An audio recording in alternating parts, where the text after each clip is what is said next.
नमस्ते बच्चों, क्या हालचाल। मैं हूं अंकित श्रीवास्तव और आप सभी का स्वागत है हमारे YouTube platform chemistry with fun में। और आज हम लेकर के आए हैं कोऑर्डिनेशन केमिस्ट्री क्लास 12 इनऑर्गेनिक का थर्ड लेक्चर।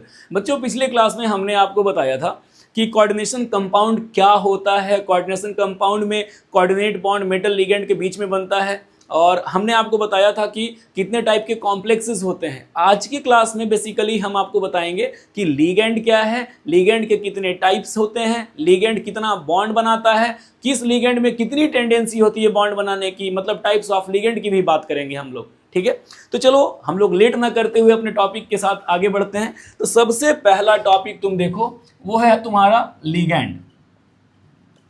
ये लिगेंड होता क्या है? देखो, लिगेंड इलेक्ट्रॉन डोनर ग्रुप होते हैं। ये अपना electron pair central metal atom को देते हैं और अपना बॉन्ड सेंट्रल मेटल के साथ बनाते हैं, मतलब वहां पे कोऑर्डिनेट बॉन्ड बनता है लिगेंड और मेटल के बीच में। ठीक है, तो हम इसको कैसे डिफाइन करेंगे बाबू? देखो, हम इसके लिए लिखेंगे कि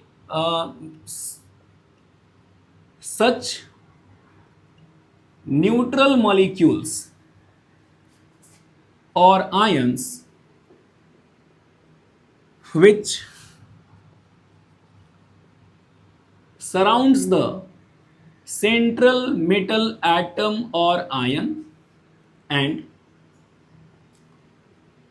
form coordinate bond with central metal atom or ion are known as ligands। इसका मतलब क्या है भैया? इसका मतलब है कि वैसे न्यूट्रल मॉलिक्यूल या फिर आयन जो अपना इलेक्ट्रॉन पेयर सेंट्रल मेटल को देकर के सेंट्रल मेटल के साथ कोऑर्डिनेट बॉन्ड बना लेते हैं, उसको हम लिगैंड कहते हैं। ठीक है, अब लिगैंड जो है वो इलेक्ट्रॉन पेयर डोनेट करता है, लिगैंड डोनर एटम होता है। तो अलग अलग लिगैंड में इलेक्ट्रॉन देने की टेंडेंसी अलग अलग होती है, डोनर एटम अलग अलग होते हैं। तो सबसे पहले हम बात करते हैं इन लिगेंड के टाइप्स की, उनके डेंटिसिटी के बेसिस पे। डेंटिसिटी कहने का मतलब होता है कि वो कितना पेयर इलेक्ट्रॉन जो है वो सेंट्रल मेटल को दे रहा है और वो कितने बॉन्ड्स बना रहा है, ये उसका डेंटिसिटी होता है। तो सबसे पहले अगर हम लिगेंड का क्लासिफिकेशन करें तो देखो, लिगेंड्स को कितने पार्ट में क्लासीफाई किया जाता है। एक होता है तुम्हारा मोनोडेंटेट लिगेंड, तुम इसको मोनोडेंटेट कहो या यूनिडेंटेट भी कह सकते हो, मोनोडेंटेट लिगेंड। इसके बाद एक आपका होता है बाईडेंटेट लिगेंड और इसके बाद आपका आता है पॉलीडेंटेट लिगेंड और इसके बाद एक फोर्थ होता है जो कि एक तरह का मोनोडेंटेट लिगेंड ही है, लेकिन इसको हम नाम देते हैं एम्बीडेंटेट लिगेंड। Ambidentate ligand. आखिर क्या डिफरेंस है इन सब में? देखो, ये जो मोनोडेंटेट लिगेंड है बच्चों, ये मोनोडेंटेट के पास सिर्फ एक डोनर एटम होता है और ये सिर्फ एक पेयर इलेक्ट्रॉन ही सेंट्रल मेटल को दे सकता है। तो जो एक पेयर इलेक्ट्रॉन सेंट्रल मेटल को देकर के सिर्फ एक कोऑर्डिनेट बॉन्ड बनाएगा, वो मोनोडेंटेट लिगेंड के लिस्ट में आएगा। बाईडेंटेट कहने का मतलब होता है जो कम से कम दो इलेक्ट्रॉन पेयर सेंट्रल मेटल को देगा और इसके पास दो दो डोनर एटम प्रेजेंट होते हैं। पॉलीडेंटेट में दो से ज़्यादा डोनर एटम्स होते हैं, पॉलीडेंटेट में दो से ज़्यादा डोनर एटम्स होते हैं। और एम्बीडेंटेट लिगेंड कहने का मतलब होता है वैसे लिगेंड्स जो मतलब हैं तो यूनिडेंटेट ही, लेकिन उनके पास डोनेटिंग एटम डिफरेंट हो सकते हैं। जैसे कोई इस हाथ से भी अपना इलेक्ट्रॉन दे रहा है, कोई इस हाथ से भी अपना इलेक्ट्रॉन दे रहा है। अब भाई, लिगेंड के पास तो हाथ नहीं होता, बस हम समझाने की आपको कोशिश कर रहे हैं कि हम मान लो एक लिगेंड है, हम एक बार में एक ही हाथ किसी के साथ मिला सकते हैं। तो मेरे पास ऑप्शन है कि हम या तो ये राइट वाला हैंड किसी से मिलाए या तो लेफ्ट वाला हैंड किसी से मिलाए। तो इनके पास ऑप्शंस होते हैं, चॉइसेस होते हैं कि इनके पास डिफरेंट डोनेटिंग एटम्स हैं, तो वो किसी भी एक एटम का यूज करके अपना जो बॉन्ड है वो सेंट्रल मेटल के साथ बना सकता है। ठीक है, तो आप एक एक करके सबके बारे में पढ़ लें कि मोनोडेंटेट क्या है, इसको आप नोट कर लेना। इसके बाद देखो,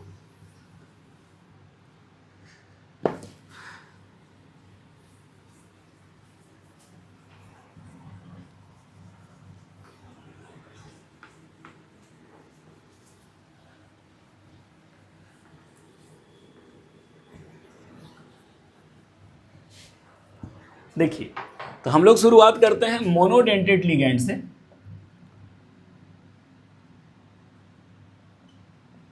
मोनोडेंटेट लिगैंड कहो या यूनिडेंटेट लिगैंड कहो, तो इसके लिए हम क्या बताएं कि वैसे लिगैंड जिनके पास सिर्फ एक डोनर एटम होगा और ये एक ही पेयर सेंट्रल मेटल को डोनेट कर सकता है। तो आप यहां लिखिएगा ligands having only one donor atom या donating atom, ligands having only one donor atom or donating atom and form only one coordinate bond with central metal atom और आयन। इसका देखो, इस बात का कहने का मतलब क्या है भैया कि ये सिर्फ एक ही पेयर किसी मतलब सेंट्रल मेटल को डोनेट कर सकता है, मतलब सिर्फ वन पेयर ही डोनेट करने की टेंडेंसी इनके अंदर होती है। तो ये मोनोडेंटेट लिगैंड कहलाते हैं, एक पेयर देने वाले। इसका एग्जाम्पल देखो कौन कौन होता है तुम्हारा, जैसे F minus, Cl minus, Br minus, I minus, NO2 minus, ONO minus, Cn minus, Nc minus, NH3, H2O, ठीक है, ETC। ये जितना भी आप सामने देख रहे हो ये सारे के सारे fluorine F minus, Cl minus, Br minus, I minus, ये जितने भी हैं ये सारे के सारे मोनोडेंटेट के लिस्ट में आते हैं, क्योंकि ये सिर्फ एक पेयर ही इलेक्ट्रॉन सेंट्रल मेटल को देते हैं। ठीक है, उसके बाद अगर हम बात करें बाइडेंटेट की, अगर इसके बाद हम बात करें बच्चों बाइडेंटेट लिगैंड की, तो बाइडेंटेट लिगैंड में दो दो डोनर एटम्स होते हैं, दो दो डोनर एटम्स होते हैं और ये एक साथ दो पेयर सेंट्रल मेटल को इलेक्ट्रॉन डोनेट कर सकते हैं and can donate two pair of electrons to central metal atom और आयन। जो जिनके पास दो दो डोनर एटम प्रेजेंट है और एक साथ दो दो पेयर सेंट्रल मेटल को अगर इलेक्ट्रॉन दे रहा है तो वो कहलाएगा बाइडेंटेट लिगैंड। तो इसका एग्जाम्पल क्या होगा बच्चों, इसका एग्जाम्पल आपका हो जाएगा इथिलीन डाईएमाइन, इसको हम लोग EN से डिनोट करते हैं, इथिलीन डाईएमाइन या इथेन 1,2 डाईएमाइन भी लिख सकते हो। इसका स्ट्रक्चर देखो कुछ ऐसा होता है, CH2 CH2 NH2 NH2, यहाँ दो दो इलेक्ट्रॉन पेयर प्रेजेंट है, तो ये यहाँ से भी डोनेट करेगा, यहाँ से भी डोनेट करेगा, तो एक साथ दो दो कोऑर्डिनेट बॉन्ड ये सेंट्रल मेटल एटम के साथ बनाएगा, इसीलिए इसको हम बाइडेंटेट लिगैंड कहते हैं। आई बात समझ में। ठीक उसी प्रकार से एक और एग्जाम्पल देख लो, एक होता है तुम्हारा ऑक्जेलेट आयन, इसका केमिकल फॉर्मूला होता है C2O4 2-, इसका जो स्ट्रक्चर है वो कुछ इस प्रकार से है COO-। तो यहाँ से ये ऑक्सीजन भी इलेक्ट्रॉन डोनेट करेगा, ये ऑक्सीजन भी डोनेट करेगा, तो एक साथ ये दो दो पेयर डोनेट करते हैं। और याद रखना कि एक लिगैंड कितना पेयर इलेक्ट्रॉन सेंट्रल मेटल को दे रहा है या एक साथ कितना वो coordinate bond central metal atom के साथ बना रहा है, हम इसी चीज को डेंटिसिटी कहते हैं। तो ये जो बाइडेंटेट लिगैंड्स है इनकी डेंटिसिटी 2 होती है और ये जो मोनोडेंटेट लिगैंड्स है इनकी डेंटिसिटी 1 होती है। ठीक है, चलो इसके आगे हम लोग डिस्कस करते हैं आपका पॉलीडेंटेट लिगैंड कि पॉलीडेंटेट लिगैंड क्या है।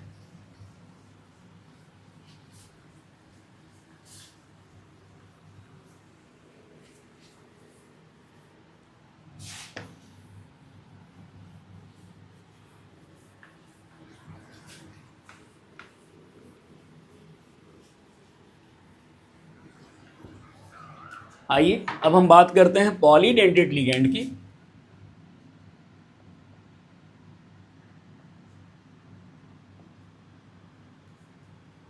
तो बच्चों जैसा कि नाम में ही पॉली है, तो पॉली का मतलब क्या होता है, दो से ज़्यादा। जैसे हम लोग बचपन में पॉलिनोमियल पढ़ते थे, मोनोमियल, बाइनोमियल, पॉलिनोमियल। तो उसी प्रकार से यहाँ पे है मोनोडेंटेट, बाइडेंटेट, उसके बाद है पॉलीडेंटेट। तो पॉलीडेंटेट कहने का मतलब होता है कि इनके पास 2 से ज़्यादा डोनर एटम होते हैं और ये एक साथ 2 से ज़्यादा इलेक्ट्रॉन पेयर सेंट्रल मेटल को डोनेट कर सकते हैं। ठीक है, तो आप पॉलीडेंटेट लिगेंड के लिए क्या लिखोगे? सच ligands which have more than 2 donor atoms, more than 2 donor atoms, and they have tendency to form more than 2 coordinate bonds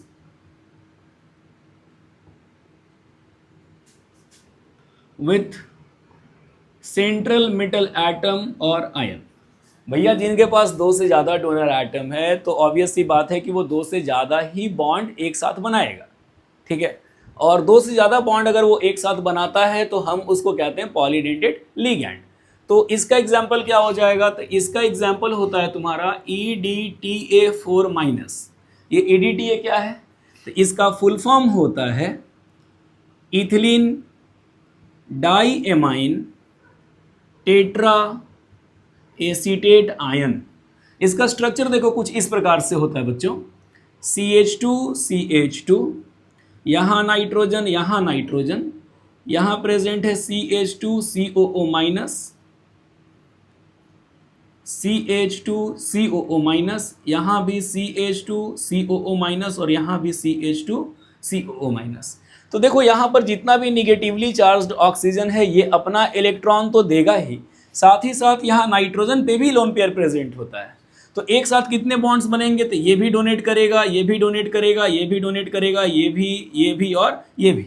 मतलब सारे ऑक्सीजन मतलब लास्ट वाले जितने भी निगेटिवली चार्ज्ड ऑक्सीजन है वो भी अपना इलेक्ट्रॉन पेयर डोनेट करेंगे और इधर नाइट्रोजन भी डोनेट करेगा। तो ये एक साथ 6 बॉन्ड बना रहा है, इसलिए इसका जो डेंटिसिटी है ये तुम्हारा 6 है। मतलब हम इसको कह सकते हैं हेक्साडेंटेट लिगेंड।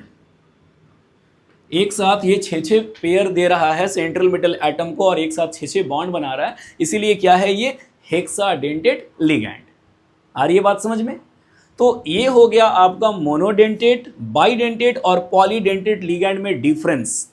अब देखो होता क्या है कि ये जो 2 पेयर देने वाले ग्रुप हो गए या फिर ये 2 से ज़्यादा पेयर देने वाले ग्रुप हो गए, ये ना एक रिंग जैसा स्ट्रक्चर बना लेते हैं इलेक्ट्रॉन देने के बाद, जिसको कि हम कीलेट कहते हैं।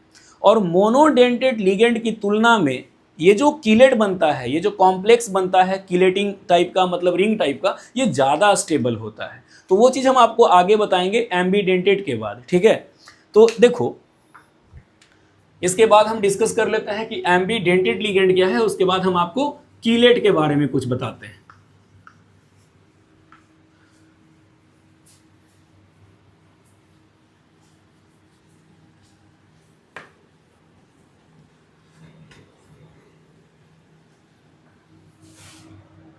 आइए अब हम बात करते हैं अपने एम्बीडेंटेट लिगैंड की।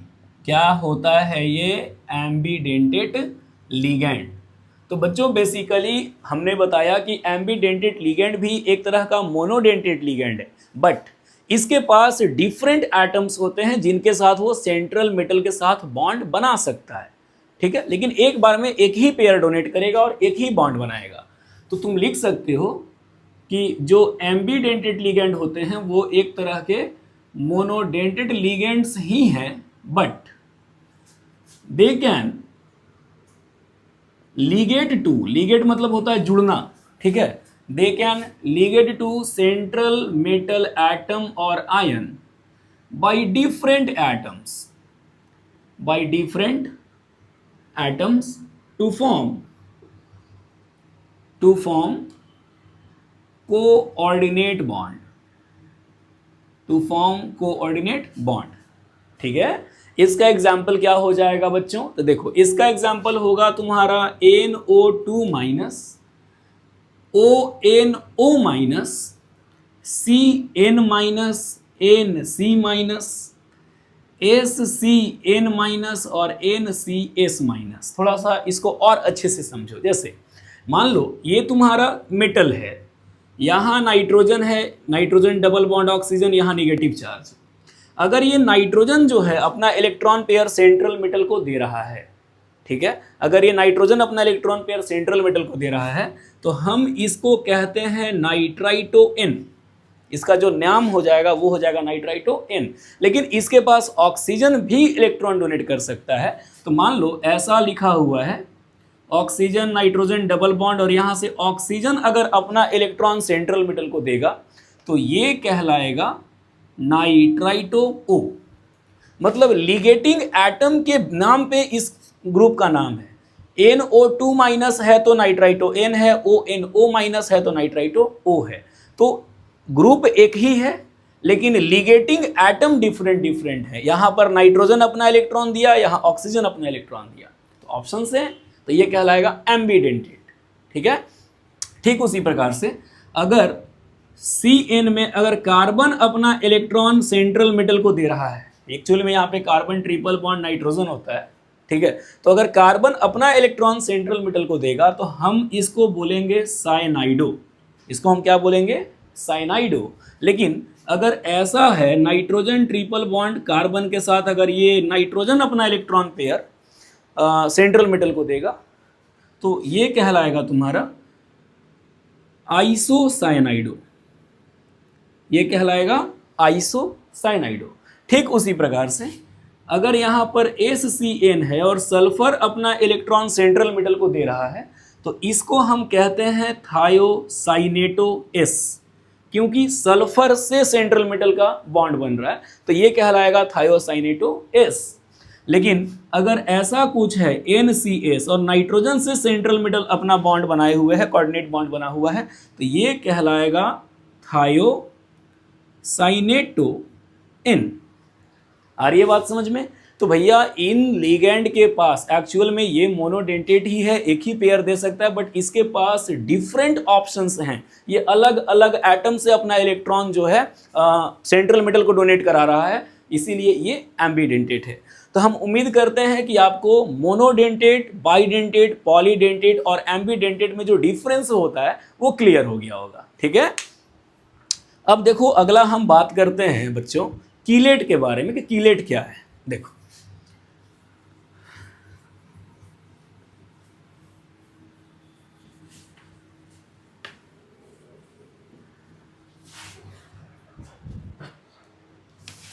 अब हम बात करते हैं आपसे कीलेट के बारे में। तो एक्चुअल में ये जो कीलेट होते हैं ये एक तरह का रिंग शेप्ड कॉम्प्लेक्स होते हैं, रिंग शेप्ड कॉम्प्लेक्स। और ये जो भी बनेगा या तो बाइडेंटेट के बाद बाइडेंटेट लिगेंड के द्वारा बनेगा या तो पॉलीडेंटेट लिगेंड के द्वारा बनेगा। मतलब इसको बनाने वाला या तो बाइडेंटेट लिगेंड होता है या तो पॉलीडेंटेट लिगेंड होता है। ये मोनोडेंटेट वालों से नहीं बनते। जैसे तुम एग्जांपल ले लो, मान लो हम तुमको दे दिए इथिलीन डाई अमाइन, जिसको हम लोग EN से डिनोट करते हैं बच्चों, ये बाइडेंटेट लिगैंड है।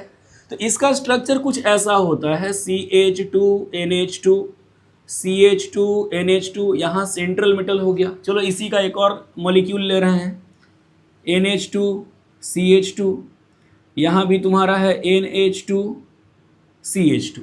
तो यहाँ एक पेयर नाइट्रोजन यहाँ से दिया, एक पेयर यहाँ से, एक पेयर ये नाइट्रोजन से और एक पेयर इस वाले नाइट्रोजन से। तो ये जो तुम रिंग जैसा स्ट्रक्चर देख रहे हो ना, रिंग जैसा स्ट्रक्चर, ये है तुम्हारा कीलेट। इसी को कीलेट कहते हैं। और ये ज़्यादा स्टेबल होता है मोनोडेंटेट लिगेंड वाले रिंग से, मोनोडेंटेट वाले कॉम्प्लेक्स से ये ज़्यादा स्टेबल होता है। ठीक है। तो आपको बातें समझ में आ रही होंगी ऐसा हम उम्मीद करते हैं। ठीक है। और अब हम आपको बताते हैं कि भैया एक लिगेंड कितना बॉन्ड बना सकता है, इसी बेसिस पे जज होता है कि उस मेटल का या उस कॉम्प्लेक्स का कोऑर्डिनेशन नंबर क्या है। ठीक है। देखो तो अब हम लोग नए टॉपिक की ओर आगे बढ़ते हैं।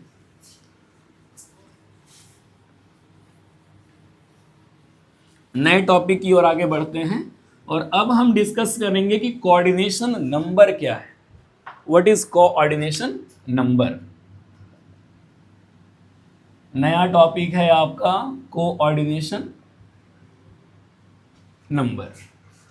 देखो, कोऑर्डिनेशन नंबर के आने का मतलब होता है कि एक मतलब एक कॉम्प्लेक्स में टोटल कोऑर्डिनेट बॉन्ड कितने प्रेजेंट हैं, या फिर ये जो आपके लिगेंड प्रेजेंट है वो कितना इलेक्ट्रॉन पेयर सेंट्रल मेटल को डोनेट कर रहा है।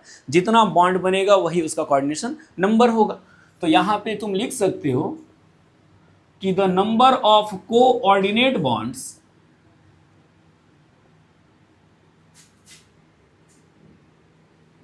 present in a complex between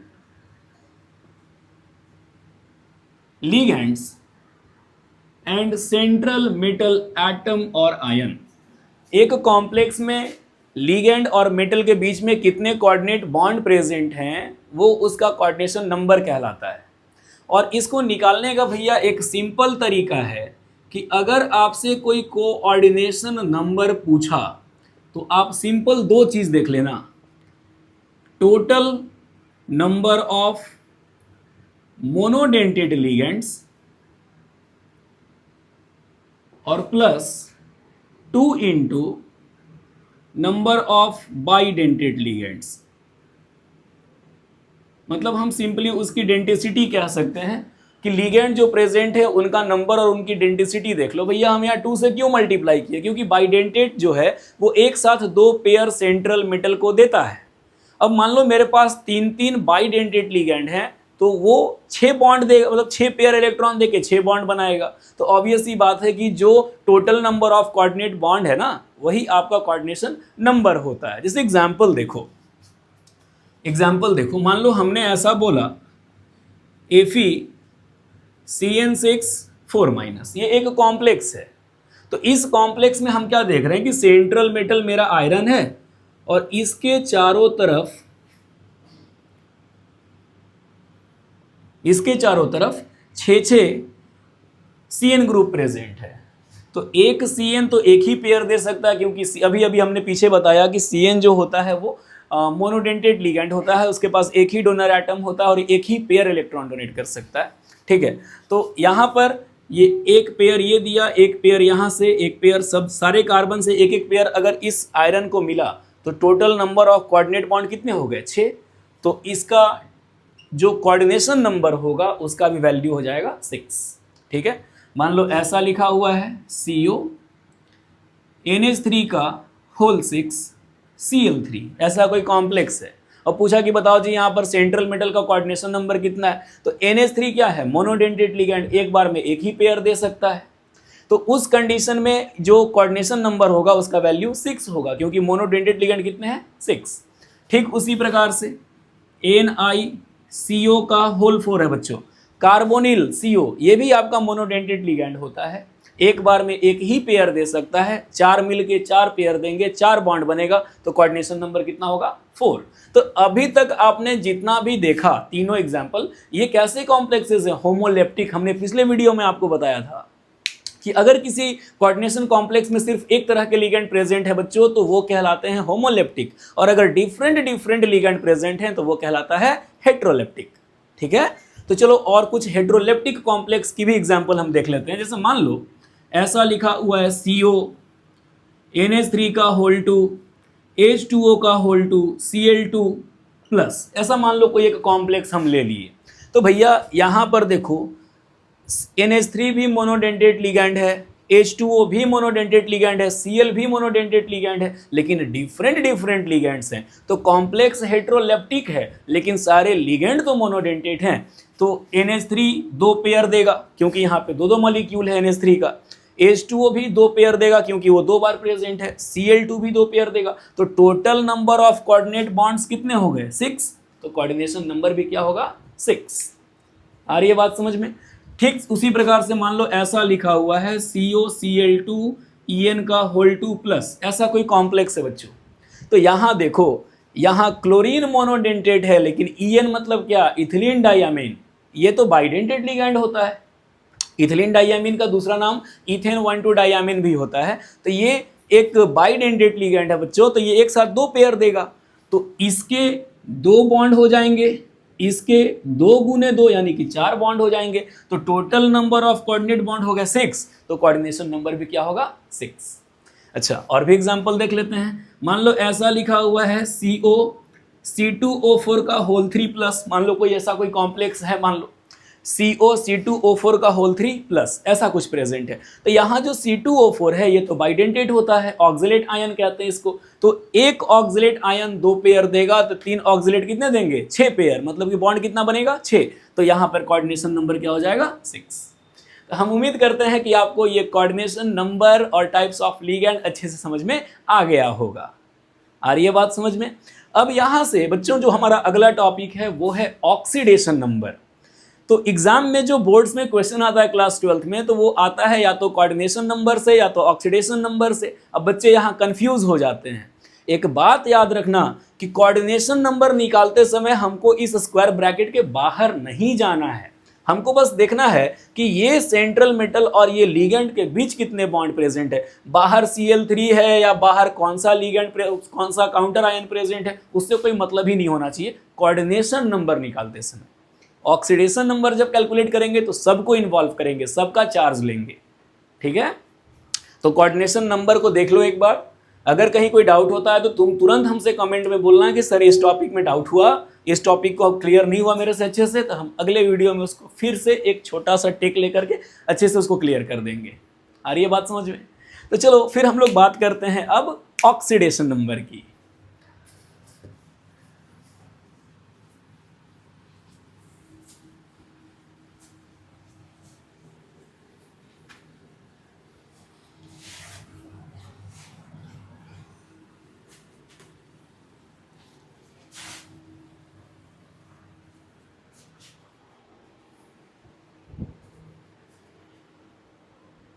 चलो बच्चों अब हम डिस्कस करते हैं कि ये ऑक्सीडेशन नंबर क्या होता है। सेंट्रल मेटल के ऑक्सीडेशन नंबर के बारे में आप पढ़ेंगे। तो देखो, किसी भी कोऑर्डिनेशन कॉम्प्लेक्स में, किसी भी कोऑर्डिनेशन कंपाउंड में जो टोटल चार्ज प्रेजेंट होता है, जो सेंट्रल मेटल के एटम पे टोटल जो चार्ज प्रेजेंट होता है, हम इसी को oxidation number of central metal कहते हैं, ठीक है।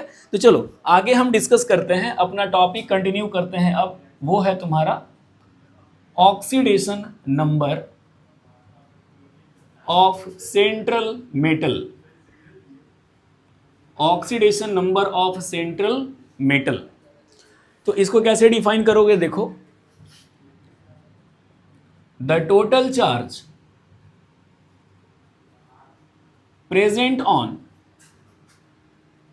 Central metal in a complex compound, तुम कॉम्प्लेक्स कंपाउंड कहो या फिर कोऑर्डिनेशन कंपाउंड भी कह सकते हो, is termed as oxidation number of central metal atom. मतलब कि किसी भी सेंट्रल मेटल के ऊपर जो टोटल चार्ज प्रेजेंट है, हम उसी को उसी को ऑक्सीडेशन नंबर कहते हैं, उसी को हाँ ऑक्सीडेशन नंबर कहते हैं। सॉरी हम ये कोऑर्डिनेशन देख करके लगा कि हम कोऑर्डिनेशन नंबर फिर से पढ़ाने लगे क्या।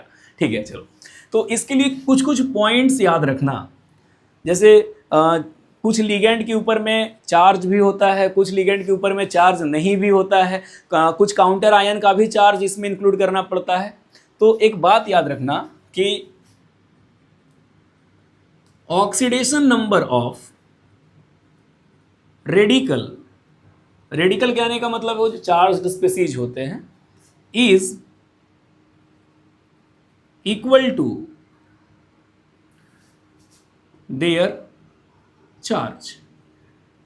कि इसका मतलब क्या है? जैसे देखो, हम एक तरफ में तुम्हारे रेडिकल्स को लिख दे रहे हैं या चार्ज स्पीसीज लिख दे रहे हैं, और एक तरफ उसका ऑक्सीडेशन नंबर लिख रहे हैं। जैसे मान लो तुम्हारे पास K प्लस है, तो इसका चार्ज +1 दिख रहा है, तो इसका ऑक्सीडेशन नंबर +1 होगा।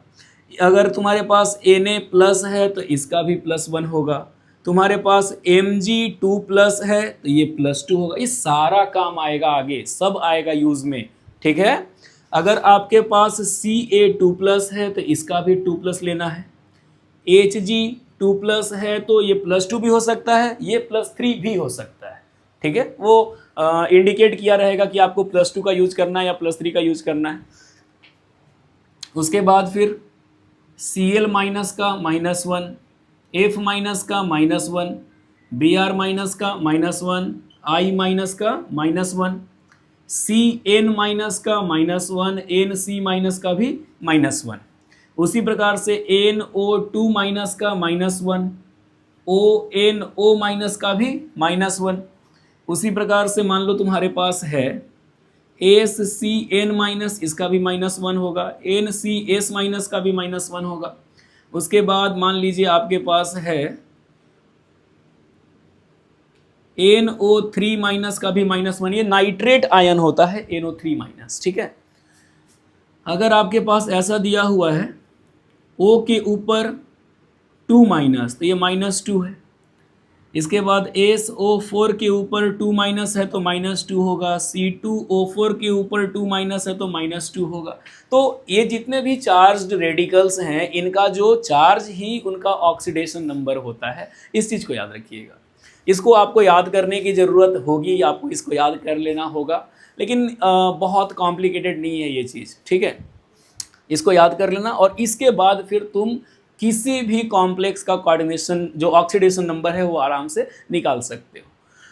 और कुछ कुछ ऐसे भी लिगेंड होते हैं बच्चों जो न्यूट्रल होते हैं, जिनके ऊपर कोई चार्ज नहीं होता, तो न्यूट्रल लिगेंड का जो ऑक्सीडेशन नंबर है उसको हम 0 कंसीडर करके चलते हैं, ठीक है। जितना भी न्यूट्रल स्पेसीज है उसका जो ऑक्सीडेशन नंबर होगा वो 0 होगा। तो एक काम करना, इसको तुम नोट कर लेना और इसके बाद फिर हम इधर अगले पॉइंट में ये मेंशन कर देते हैं कि न्यूट्रल स्पेसीज का जो ऑक्सीडेशन नंबर है उसको 0 लेके चलना है, ठीक है। तो अगले पॉइंट में हम ये नोट कर दे रहे हैं कि the oxidation number of neutral ligands is considered as 0। Neutral ligand का ऑक्सीडेशन नंबर को 0 मान के चलना है। तो कितने न्यूट्रल लिगेंड होते हैं, देखो यहां हम लिख रहे हैं न्यूट्रल लिगेंड और यहां पर उसका ऑक्सीडेशन नंबर, जैसे पहला हो गया तुम्हारा वाटर, ऑक्सीडेशन स्टेट 0 होता है। सेकेंड है अमोनिया NH3, इसका भी 0 होता है। थर्ड है तुम्हारा CH3NH2, ये आपका मिथेनामीन है, मिथेनामीन कहो या मिथाइल एमाइन कहो, इसका भी स्टेट 0 होता है। चौथा है आपका इथिलीन डाईएमीन, इथिलीन डाईएमाइन जिसको तुम EN कहते हो, ये बहुत इंपॉर्टेंट मॉलिक्यूल है, आगे बहुत काम आएगा IUPAC में, बच्चे यहाँ गलती कर जाते हैं। तो इसका भी 0 होता है। और एक पांचवा है, पांचवा वो है कार्बोनिल, इसको कार्बोनिल है बच्चों, ये कोबाल्ट नहीं है, कंफ्यूज मत होना, सेंट्रल मेटल कोबाल्ट होता है, ये कार्बोनिल है और इसका भी ऑक्सीडेशन नंबर क्या होगा, 0, ठीक है। तो ये न्यूट्रल है पांचों के पांचों, जो कि आपके क्लास 12th में बहुत यूज होंगे। और अब हम आपको क्वेश्चंस करा के दिखाएंगे कि बच्चों कैसे कैलकुलेट किया जाता है आखिरकार ये ऑक्सीडेशन नंबर। तो इसको नोट कर लो, इसके बाद हम लोग आगे अब क्वेश्चन प्रैक्टिस पे आते हैं।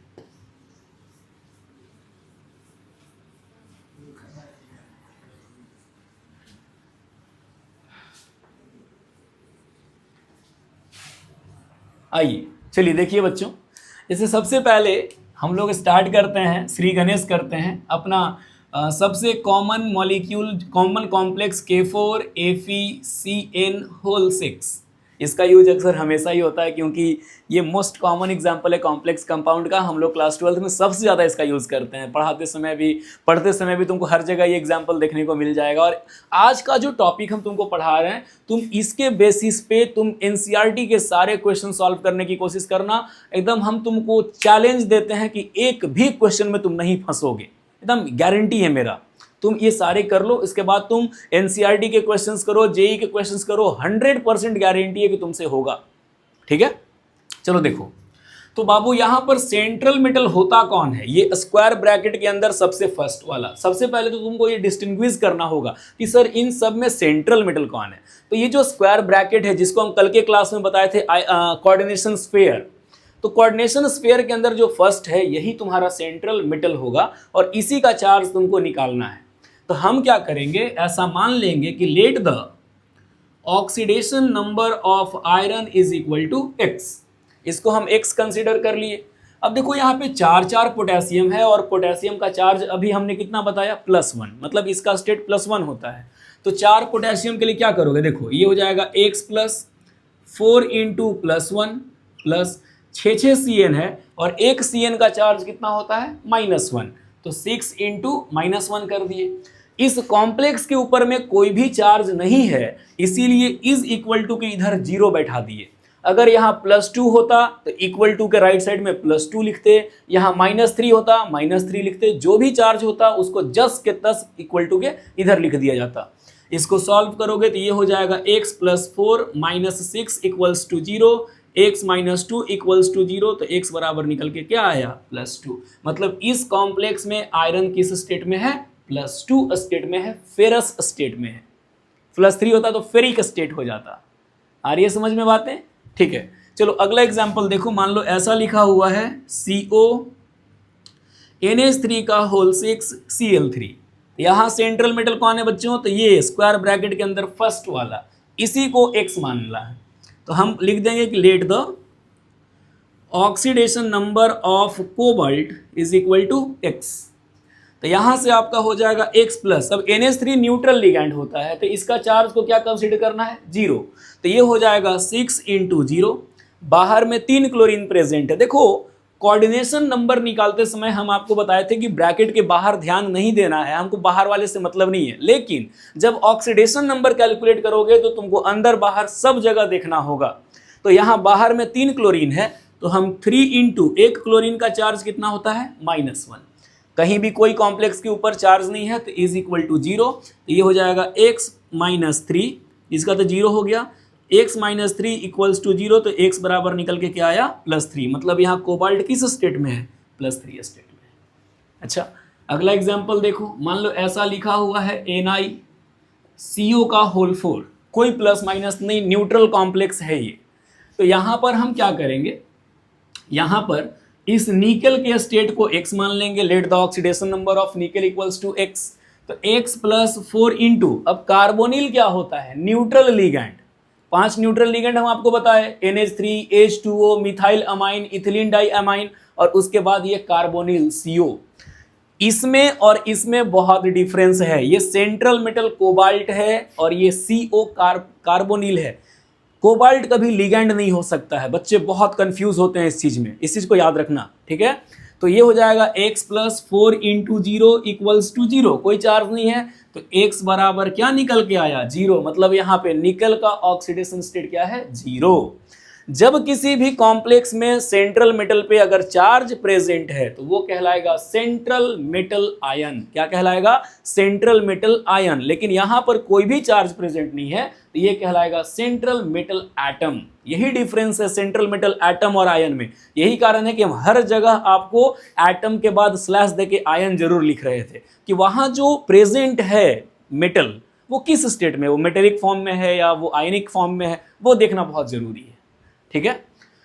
और भी एग्जाम्पल देख लो, मान लो ऐसा लिखा हुआ है CO Cl2 En का होल 2 Cl। ऐसा कोई कॉम्प्लेक्स है, बोला गया कि सेंट्रल मेटल का ऑक्सीडेशन नंबर क्या है सर, तो इसको हम क्या मान लेंगे, x। 2 क्लोरीन यहाँ, 1 क्लोरीन यहाँ, टोटल कितने क्लोरीन हो गए, 3। तो 3 के लिए क्या लिखोगे, 3 इंटू -1, और En न्यूट्रल लिगैंड है तो न्यूट्रल लिगैंड के लिए क्या होगा, 2 इंटू 0, क्योंकि En 2 बार है, कोई चार्ज नहीं है तो इज इक्वल टू 0 हो गया, x - 3 बराबर 0, तो x बराबर निकल के क्या आया, +3। आ रही है बात समझ में। तो बच्चों ये जो हमने आपको सिंपल एग्जांपल्स करा दिया, बहुत सारे ऐसे एग्जांपल एनसीईआरटी में भरे हुए हैं। आप इन टेक्स्ट क्वेश्चन कर लो, एक्सरसाइज क्वेश्चन कर लो, आप बाहर बुक के जितने सैंपल क्वेश्चन उनको कर लो, एकदम गारंटी है कि आपसे बनेगा, 100% बनेगा। और नहीं बनेगा तो आप हमें कमेंट में बताना कौन सा क्वेश्चन आपसे नहीं बना, हम उसको अगले क्लास में आपके सामने यहाँ सॉल्व करेंगे।